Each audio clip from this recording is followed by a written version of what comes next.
They're on WNYC. So if you look out your window, do you see green trees, grass, flowers? Maybe do you have a yard, street trees on your block, a park just over there? Or is it pretty much all concrete? The distribution of green spaces in cities has something to do with chance and something to do with power and influence. We end the show this morning with the August episode of Wild NYC, our once-a-month, year-long exploration of our connection to the natural world. Today, we'll explore some of the unequal access to nature and green space and what's being done, or could be done, to even things up in the city in particular. Urban botanist and ecologist Marielle Anzelone is here, as she is each month. This is month 6, so we're halfway through. And today she's joined by Kelly Vilar, CEO of the Staten Island Urban Center, where connecting underserved neighborhoods to nature is one of their goals. Welcome back, Marielle and Kelly. Good morning. Good morning. Marielle, in a nutshell, is this about environmental justice when it comes to green space?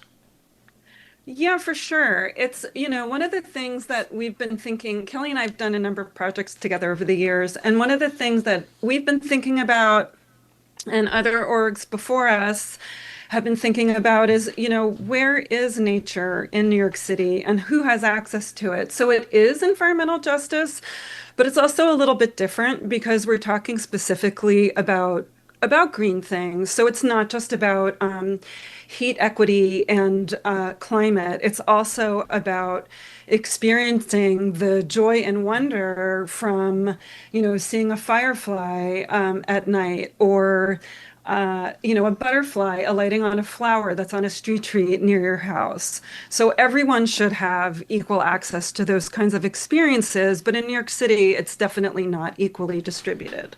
So, listeners, do you want to call in or text in and tell us something about your access to nature near your home, in particular in the 5 boroughs, and if you have it, and how you feel about having it or not having it, and maybe who takes care of it? Are you part of a community group that nurtures the nature in your area, or maybe a political group that's lobbying for more? Call or text us at 212-433 WNYC 212-433-9692. Kelly, as I said in the intro, you're the CEO of the Staten Island Urban Center. And when you were on the show last year, you mentioned that Staten Island is referred to as the borough of parks. And the map of tree canopy in New York shows Staten Island in better shape than the other boroughs. And frankly, I think people who live in any of the other 4 boroughs and don't get to Staten Island very much probably think of it as being green like a suburb. But I see another chart shows it's actually at the bottom of the pack when it comes to everybody being within walking distance to a park. So give us the Staten Island story a little bit in this respect. So those pieces, or those blank spaces. Well, yes, you're right. You're right, Brian. People would think that we are the greenest borough out there, and we probably are, However, what is interesting is that there's a lot of bald spots where low-income people live. A lot of concrete parks, a lot of spaces where there's just no green. My office is located on the very block where Eric Garner was killed. And down the street is a homeless facility, a homeless shelter. And there's not a park for a 250 family residents to go to. So we make do with this little tiny commuter park that we have before us, that's right across the street. And when I say tiny, I mean less than an acre. And it is just a very much a pass-through park to get to a bus stop. But we try to make do with that. And, unfortunately, one of the things that I think most spaces like this need are community groups that are going to activate those spaces. The hard work is activating the spaces and finding the resources to do that. but it's very much needed, you know. Otherwise, you know, we're sitting in a place where we just have a you know, a bench and some concrete in front of us, you know. So that's the really sad part of all of this. You know, we need to, you know, continue to work on that. We recently held a walking tour with New Yorkers for Parks along our waterfront, passing through right through, you know, where our office is. Hmm. And we sat on we started off on the steps of Borough Hall, which is right across the street from the Staten Island Ferry, and we looked out before us and not a tree in sight. So how could we be the greenest borough when right in front of us in Borough Hall, our downtown Staten Island, Yeah. not a tree in sight? So there really needs to be something done, you know, and we need to continue to advocate for green spaces, for simple things as simple as a tree. And I know your work also does include the shoreline, which you mentioned. And of course, Hmm. there's a lot of shoreline in Staten Island because it's, well, an island. Right. But let's hear a story from Ryan and Bed-Stuy calling in. Hi, Ryan. You're on WNYC. Hi. I've never called in before, so uh, hopefully I don't stutter too much. I live across the street from a, in quotes, park. It's about it's a whole block, but half of the park is all asphalt. They call it baseball fields, actually. And what's really crazy is that a few years ago, everyone in the neighborhood got invited to a Zoom call with the city, Parks Department, or some representatives from there, because they were going to renovate the park. Everyone was super excited. So many people showed up on the Zoom call to talk about the park. And then they just said that, oh, there's no plans for the asphalt park. We're going to tear down the playground and the basketball court and the pickleball court on the other half, and we're going to redo those and make it a lot nicer. And everyone on the call, like unanimously, was just like, well, we don't want that. We want not to look at, you know, an asphalt lot that is a heat magnet in the summer, and there's just nothing to do with it. And the city was just, you know, they were like, well, this is not in the plans. Sorry. And What, also, by what, the way, if we do this renovation, it's going to be closed for 3 years. wow. What year was that you had that call? It was probably 2022 is my guess, or maybe 2023. Right. So early Eric Adams. And Marielle, I wonder if you're familiar with that particular space. I know one of the things you want to talk about is the city is recognizing the disparity in access to green space with this new urban forest plan that came out recently. But talk to Ryan's particular situation and maybe put it in the larger context. Yeah, I mean, I think, you know, the new urban forest plan is really great in a lot of ways. And it does raise the issue that there is a lack of access, as we've been talking about and Ryan is talking about. But I think there's a couple of things, you know, firstly, like the mayor, you know, our current mayor has talked a lot about equity, which is so important. But when you talk about equity, you have to talk about the city parks department.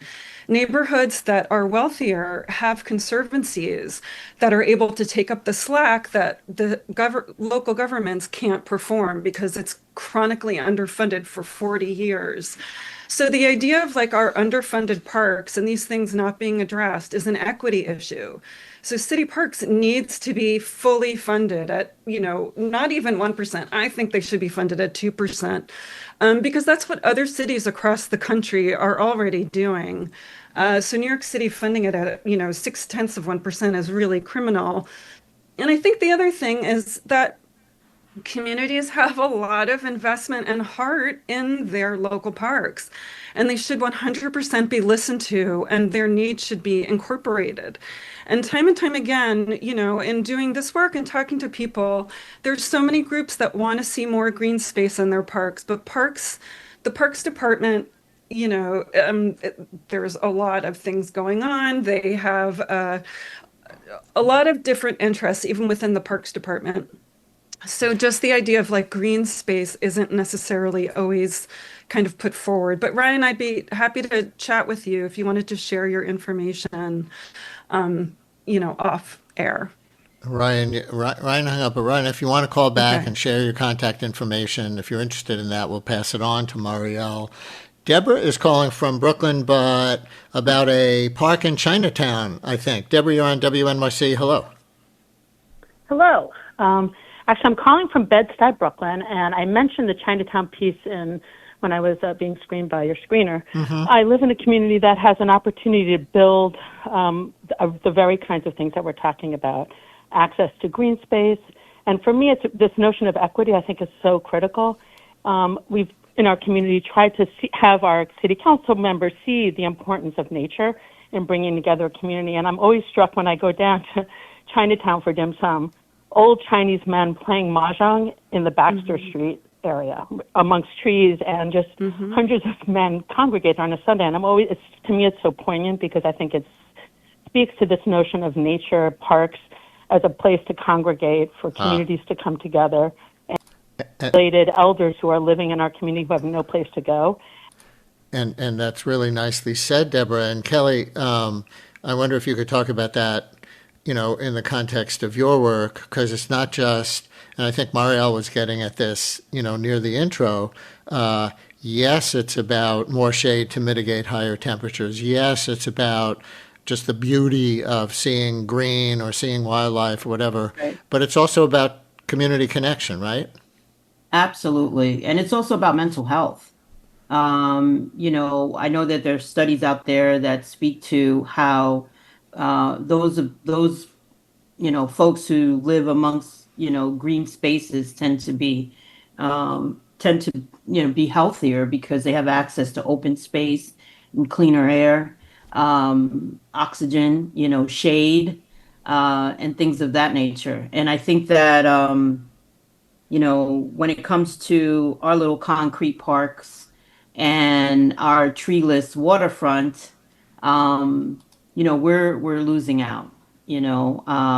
There are just not enough people receiving good health from nature. One of the things that I think, and as you were talking about the forest plan, that I felt the forest plan needed was to have a little more teeth in it, in the sense that I'd like to see some legislation get passed that requires the city to replace ecology, to replace whatever nature gets destroyed as a result of any kind of development, whether it be, housing or some sort of outlet mall or whatever, or some sort of whatever. Because I know that during the de Blasio administration, we had a tear down in our park. They tore down some building, bathrooms in our park, and never replaced it with anything. The plan was to have a vision, and today it still has not been replaced. Our park hasn't received any kind of renovation in the last 30 years. So it's crazy. So we're still Marielle, arguing. maybe you can finish up in our last 45 seconds or so by just telling listeners who care about this, and based on our calls and texts, and we didn't need today's segment to even know this, people really care about having nature in their communities. I know one of the goals of the new city urban forest plan is to have 85% of New Yorkers within walking distance of a park. But what can the public do? That's my last question, to pressure the city to actually come through on things like that if they're interested. 30 seconds. Yeah, well, I do want to say that there are lots of benefits: mental health, physical health, and community well-being. So there's stronger social ties. What So can it's people not do? just about health. Call your city council person and tell them that this is a really important issue for you, and ask your friends to reach out to the more they hear from you, then they realize it's not just Kelly and me, it's a whole bunch of New Yorkers who really care. Kelly Vilar, CEO of the Staten Island Urban Center. Thanks, Marielle Anzelone. We'll talk to you next month for the September edition of Wild NYC. Talk to you then. Thank you. WNYC is supported by J.P. Morgan Chase, serving the people, neighborhoods, and businesses of Greater New York City for over 225 years. More at jpmorganchase.com/NYC. J.P. Morgan Chase Bank, N.A. member FDIC. The Public Theater presenting Red Bull Theater's production of How Shakespeare Saved My Life, written and performed by Jacob Ming Trent and directed by Tony Taccone. This New York premiere begins September 15th. publictheater.org. This is WNYC, FM, HD, and AM New York.